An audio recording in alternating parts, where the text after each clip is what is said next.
Shalom, shalom, everybody.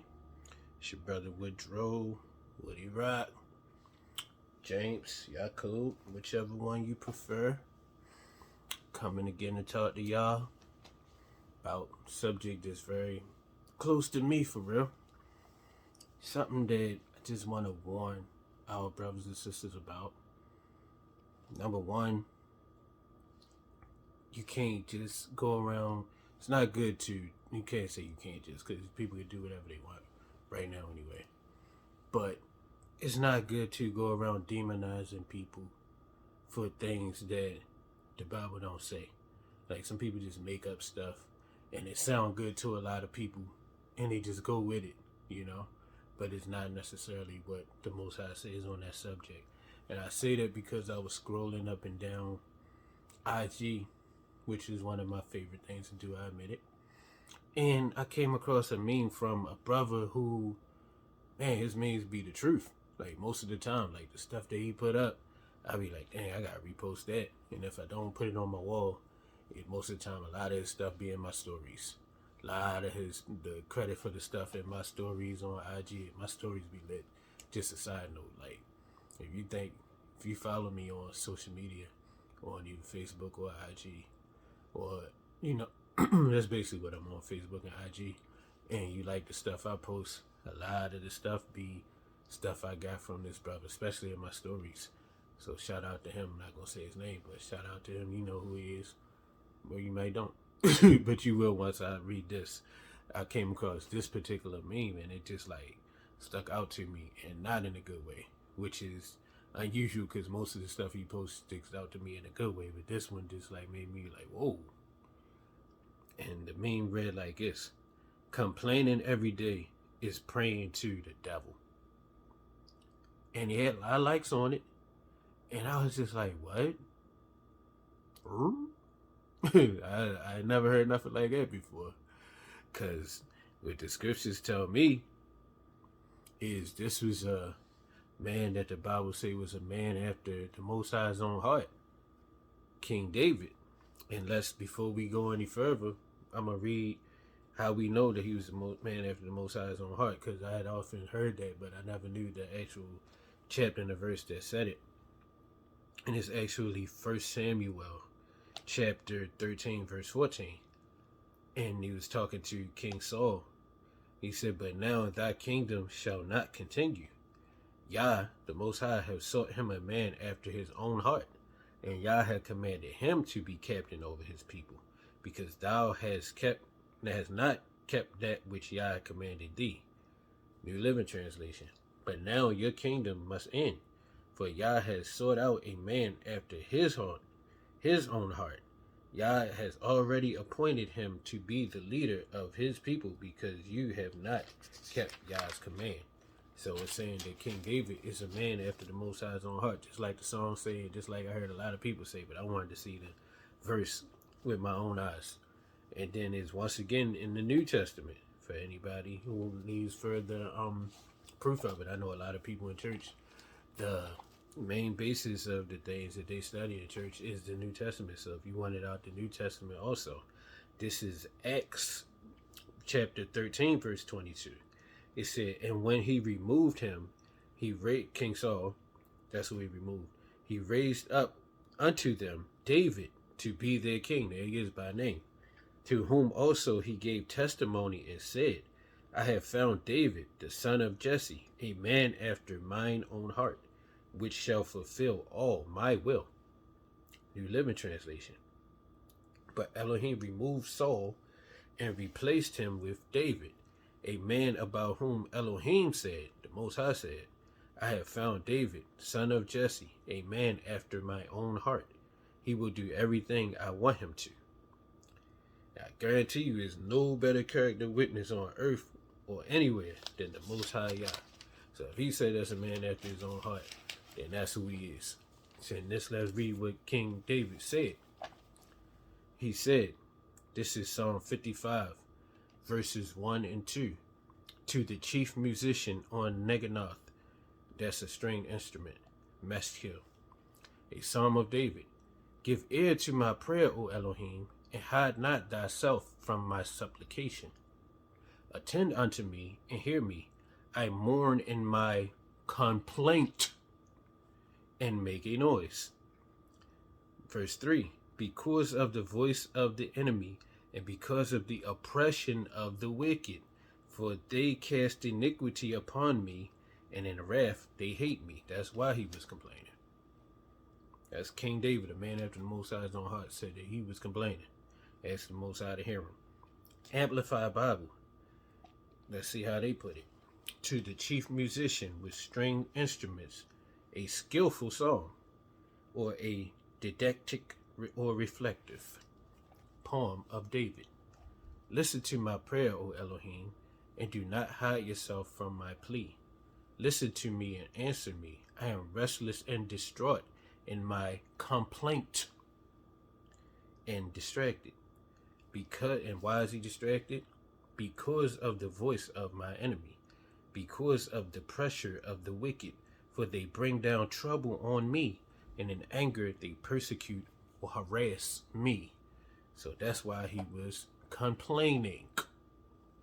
So he wasn't complaining. He wasn't praying to the devil. Who was he praying to? Listen to my prayer, O Elohim, the Most High. So had to beg to differ with that meme right there, shorty. Because that ain't what this book is telling me. This is Psalm 64, verse 1, if you need some more. To the chief musician, a psalm of David. Hear my voice, O Elohim, in my prayer. Preserve my life from the fear of the enemy. New Living Translation. O Elohim, listen to my complaint. Protect my life from my enemies' threats. God's Word Translation. For the choir director, a psalm of David. Hear my voice, O Elohim, when I complain. Protect my life from a terrifying enemy. And the word that was used for complaint, this is Strong's Exhaustive Concordance, number 7879. Siach. Babbling, communication. Complaint, meditation, prayer, talk. See Hebrew, siach. S-I-Y-A-C-H, if you wanted to spell it. Ezekiel, and this is another one that's very, very key, and tell you what it really is when they complaining. Ezekiel chapter 9, 3 and 4. And the glory of the mighty one, the Most High, of Israel, the God of Israel, was gone up from the cherub, whereupon he was to the threshold of the house. And he called to the man clothed with linen, which had the writer's inkhorn by his side. And Yah said unto him, Go through the midst of the city, through the midst of Jerusalem, and set a mark upon the forehead of the men that sigh and cry. Don't that sound like complaining? Sighing and crying. For all the abomination that be done in the midst thereof. New Living Translation. Then the glory of the mighty one of Israel rose up from between the cherubim, where it had rested, and moved to the entrance of the temple. And Yah called to the man dressed in linen, who was carrying the writer's case. He said to him, Walk through the streets of Jerusalem, and put a mark on the forehead of all who weep and sigh because of the detestable sins being committed in their city. Now think about that. Put that in today's time. It would be the people that's complaining and whining and sighing about all the wickedness that's being done in the world. I'm not going to go into particular detail. Anybody who's watching this know what the abominable and detestable things that's being done in this world on a regular basis are. So it would be people that basically what they call truthers, and the people that people call some other names is not so nice. Well, not so nice by the people that's calling. They don't mean them nice, but a lot of things that's meant for bad, the Most High turn around for good. So the people who just don't like what's going on right now, and that's blowing the trumpet and just letting people know that that's not right, even though it's accepted by the public, but it's not what the Most High wants for his people, they would be considered complaining. And how often do something crazy happen? Every day. So this says that, and I'm going to go in on and continue with what that mark will do. that they putting on the forehead of the people that's complaining every day. Complaining, sighing and crying. Then I heard Yah, the Most High, say to the other men, follow him through the city and kill everyone whose forehead is not marked. So basically the one who is not complaining every day is the ones that's doing the will of the devil. For real. So it's all backwards. Let me read that again. Then I heard Yah say to the other men, follow him through the city and kill everyone whose forehead is not marked. Show no mercy, have no pity. So some of y'all might want to start complaining so y'all can be saved in those times. It said, kill them all, old and young, girls and women and little children. But do not touch anyone with the mark. So you're going to be protected, the ones that's complaining. Begin right here at the temple. So they began by killing the 70 leaders. Now let's go to the New Testament, since that's what's most popular these days, and give a parable given by Hamashiach, who the world calls Jesus. This is Luke chapter 18, verses 1 through 8, the parable of the persistent widow. And he spake a parable unto them to this end, that men ought always to pray and not to faint, saying, there was in a city a judge which feared not the Most High God, or regarded man. And there was a widow in that city, and she came unto him, saying, avenge me of my adversary. And he would not for a while. But afterward he said within himself, though I fear not the Most High, nor man, regard man, yet because this widow troubleth me, I will avenge her, lest by her continual coming she weary me. He was tired of hearing her doing what? Complaining. And the master said, the Lord said, hear what the unjust judge saith. And shall not the Most High avenge his own elect, which cry day and night unto him? What people say when somebody complain a lot. Oh, there you go crying. There you go whining. There you go crying. There you go complaining. Don't that sound like that? Though he bear long with them, I tell you that he will avenge them speedily. Nevertheless, when the Son of Man cometh, shall he find faith on the earth. Good News Translation. The parable of the widow and the judge. When Yahushua told his disciples a parable to teach them that they should always pray and never become discouraged. In a certain town, there was a judge who neither feared the Most High nor respected people. And there was a widow in that same town who kept coming to him and pleading for her rights. She was complaining, she pleaded for her rights, saying, help me against my opponent. For a long time the judge refused to act, but at last he said to himself, even though I don't fear the Most High or respect people, yet because of all the trouble this widow is giving me, he tired of hearing her complaining, I will see to it that she gets her right. If I don't, she will keep on coming and finally wear me out. And the complaining is draining. But notice that they complaining to the Most High and to somebody who can bring them justice, not just wearing out the average person and the people next to them and the people that's around them. Because I'd be the first to admit I don't want to hear nobody calling and complaining to me. But that's why we not the Most High. Well, that amongst many other things. Most High got mercy when a person wouldn't have mercy. I talk to people all the time, like, man, shoot, I'm glad I ain't the Most High, because I would have did this, I would have done that. And I've even said it, So we got to realize, he said his ways is not our ways and his thoughts are not our thoughts. But that's who we should complain to, the Most High. Not to your brother, man, that's dealing with something his own self, or your sister that's dealing with stuff her own self. We don't got the capacity for it. But the Most High said, cast your burdens upon him. Cast your cares upon him. He cared for us. So that's who we complain to. Where were we? Said in the midst. Oh, okay, we're gonna start at verse 5. Yet because of the trouble this widow is giving me. Yep, that's the right spot. I will see to it that she gets her right. If I don't, she will keep coming and finally wear me out. Verse 6. And the master continued, listen to what the corrupt judge said. Now will the Most High not judge in favor of his own people who cry to him day and night for help? Will he be slow to help them? I tell you, he will judge in their favor and will do it quickly. But will the Son of Man find faith on earth when he comes? Now, if people believe that that you ain't supposed to complain. You're supposed to run around like Mickey Mouse and Chuck E. Cheese, just grinning all day long. Everything's fine. What they call it, I'm gonna say, I don't want to say bad words, a poop emoji, eating grin. You ever heard that term? That people say people have. Let's look that up, and probably get it out the Urban Dictionary or something like that. And I'm gonna tell y'all a little story of something that happened to me after I get this definition for y'all real quick. Give me 1 second, bear with me. Please and thank you.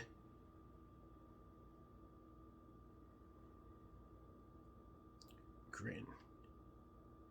1 second. When I type, for some reason my thumb pad must be kind of big because it hits the next thing over, and I had to go by and delete that. S eating grin. It says a smug, self-satisfied, or gloating smile. But it's like, I remember I was in a play, and I was so happy to be working because it was during a time where my job that I was doing, that everybody knew me for doing, somebody decided that they didn't want to do that job anymore, which is what I used to get blamed for, not a lot, but it was somebody else that decided that they didn't want to do it, and therefore we were all out. Everybody ended up having to do whatever they could to survive, and what I ended up doing, thank you to my brother Corey, and thank you to my sister for making the connection, I ended up doing a play. And in the play, and thank you to the brother Donald Gray and brother Mark and all of them who had me aboard, but they had people in the play. When you do plays, they have people who are called nationals, and then they have other people who, the nationals are basically the people who name might be a little known or whatever, so then they go to the radio station when the rest of the actors, like the new up and coming actors and actresses, might be chilling and stay downtown. But for the nationals, we had to do radio to promote the play in whatever cities and let the people know that we were there. So it was myself and me, respect to the ones who had passed on, the brother AJ Johnson, who was Ezel and Friday, and it was he and I that got selected that day to do radio. And the lady was like, I was just really genuinely happy to be there, but some people take that as something else.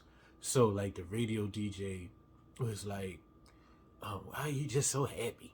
He's like, you just so smiling, and I'm asking you questions. And he was, AJ, he was a person who just like, he was a comedian, so he know what people wanted to hear for number one.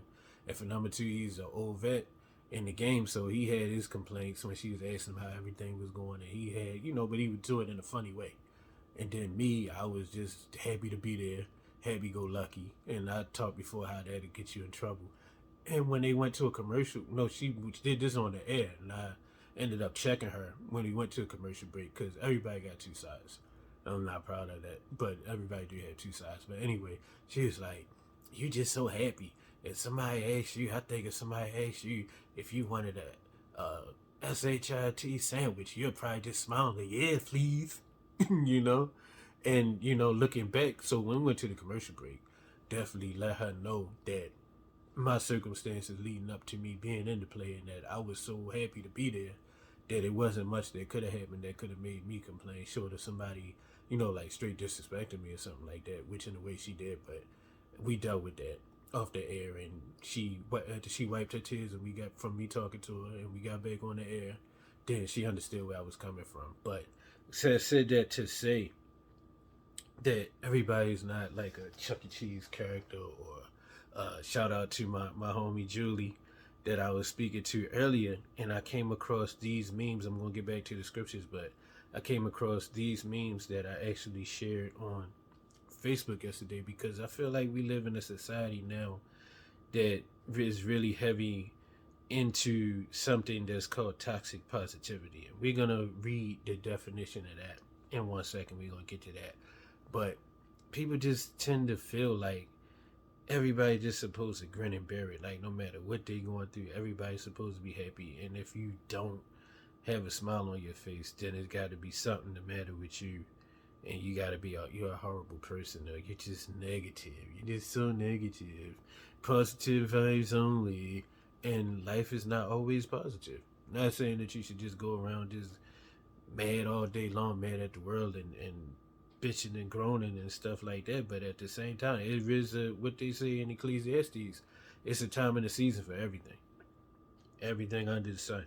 So just like it's a time to be happy, it's also a time to mourn for real. So somebody that's complaining, that got to think about what they might be complaining about. Like, why are they complaining? Ask yourself that sometimes.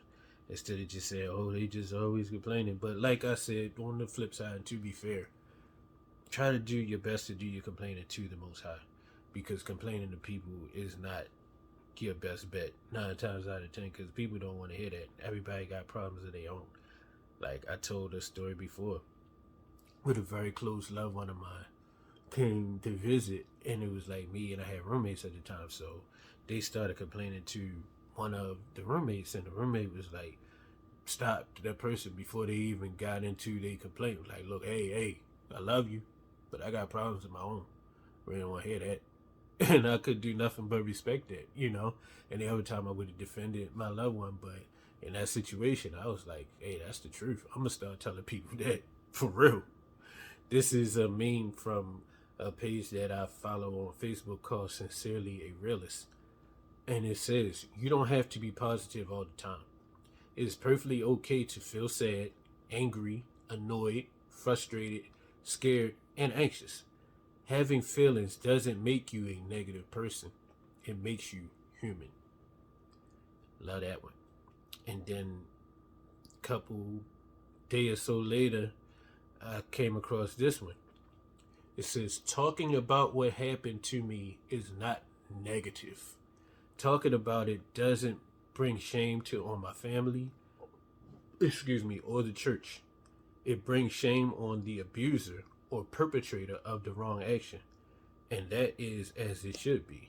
And this one is credited to Darlene Ouimet, French name, Ouimet.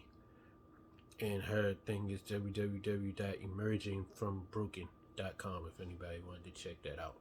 But yeah, so now we're going to get into this quick read. What is toxic positivity? As I promised a couple seconds ago. Let's get that really quickly. What is toxic positivity? Toxic positivity. No, we don't want a song. We want what is toxic positivity. Here it is. Toxic positivity is the belief no matter how dire or difficult a situation is, people should remain in a positive mindset. It is a good vibes only, quote, air quotes, approach to life. And while there are benefits of being an optimist and engaging in positive thinking, toxic positivity instead rejects difficult emotions in favor of a cheerful, often falsely positive facade. We all know that having a positive outlook on life is good for your mental well-being. The problem is that life isn't always positive. We all deal with painful emotions and experiences. Those emotions, while often unpleasant, are important and need to be felt and dealt with openly and honestly. Toxic positivity takes positive thinking to an overgeneralized extreme. This attitude doesn't just stress the importance of optimism, it minimizes and denies any trace of human emotions that aren't strictly happy or positive. Toxic positivity can take a wide variety of forms. Some examples you may have encountered in your own life. This is an example. When something bad happens, such as losing your job, people tell you to just stay positive or look on the bright side. While such comments are often meant to be sympathetic, they can also be a way of shutting down anything you might want to say about what you are experiencing. Another example, after experiencing some type of loss, people tell you that everything happens for a reason. While people often make such statements because they believe they are comforting, it is also a way of avoiding someone's pain. One last example. When you express disappointment or sadness, someone tells you that happiness is a choice. This suggests that if you are feeling negative emotions, then it's your own fault for not choosing to be happy. Such statements are often well intentioned. People just don't know what else to say and don't know how to be empathetic. Still, it is important to recognize that these responses can be harmful. I'm not going to read any further. If you wanted to check out this article, you go to just type in what is toxic positivity, and this article is from a page called Very Well Mind. If you could see that, hopefully you could see that. And I read that that's fair use. Fair use. I don't feel like I have like a following that it would be a problem. Like everybody here is cool, but just in case somebody brand new around here and wants to know, just to be clear, the fair use, and let me give the definition on that. Fair use is a noun in U.S. copyright law. The doctrine that brief excerpts, I didn't read the whole article, brief excerpts of copyrighted material may be, under certain circumstances, be quoted verbatim for purposes such as criticism, news, reporting, teaching, and research. That's what we're doing here. We're researching. We're trying to find out stuff without the need for permission from or payment to the copyright holder. So once again, that was fair use. And I shared that article from verywellmind.com. Let's get back into these scriptures. They always fair use. Ecclesiastes 7, verses 2 through 4. It is better to go to the house of mourning than to go to the house of feasting, for that is the end of all men, and the living will lay it to his heart. Sorrow is better than laughter, for by the sadness of the countenance the heart is made better. The heart of the wise is in the house of mourning, but the heart of fools is in the house of mirth. Good News Translation. It is better to go to a home where there is mourning than one where there is a party, because the living should always remind themselves that death is awaiting for us all. Sorrow is better than laughter. It may say in your face, but it sharpens your understanding. Someone who is always thinking about happiness is a fool. A wise person thinks about death. And let's get this on the suffering servant in the book of Isaiah. Isaiah 53:3. He is despised and rejected of men, a man of sorrow and acquainted with grief. Sirach Ecclesiasticus chapter 21:20. A fool lifteth up his voice with laughter, but a wise man doth scarce smile a little. Common English Bible. Fools raise up their voice in laughter, but clever people will smile subtly in silence. They will chill with it. But now, being goofy. Sirach Ecclesiasticus chapter 30, verses 1 through 25. Give not over thy mind. Oh no, I'm sorry. This is the next, what we got to look out for next. Like, I'm giving this side today about just letting you know that it's not a sin and you're not complaining to the Most Low. We're not praying to him when you complaining. Next week, Most High willing, we going to happy it up a little bit, and we going to talk about not letting things stress us out, not letting things get to us as best we possibly can. We human and we know that's going to happen. We just read that. But just best as we possibly can, just to keep how to keep our spirits up. I'm not here just promoting doom and gloom, but at the same time, I'm not going to let y'all have the impression, anybody who will listen, I'm not going to let you have the impression that just because you complaining that you praying to the devil, because that's just balderdash. It's ridiculous. Just crazy talk for real. But that was that on that. And I pray that the Most High bless and keep each and every one of us. And if you got a complaint, basically, let's get that before we go. tell us who directly we supposed to take that complaint to, because we're not supposed to wear down our brothers and sisters that's around us, because I guarantee you everybody in this world got something that they dealing with their own self, and they probably don't want to hear what you got to talk about, especially on an everyday basis. Like I said one time, and I saw a meme said, I'm only interested in hearing a problem once, and after that we gonna talk about solutions. You see what I'm saying? So I'm big on nobody not coming to complain to me, so I'm not gonna sit here and tell you to complain to people all day long. Or, I mean, if it's on social media or something like that, you don't even gotta follow that person. So why are you worried about it? But some people like to hear other people complain because it make them feel better about what they going through. They be like, dang, I got it bad, but I don't got it like this person.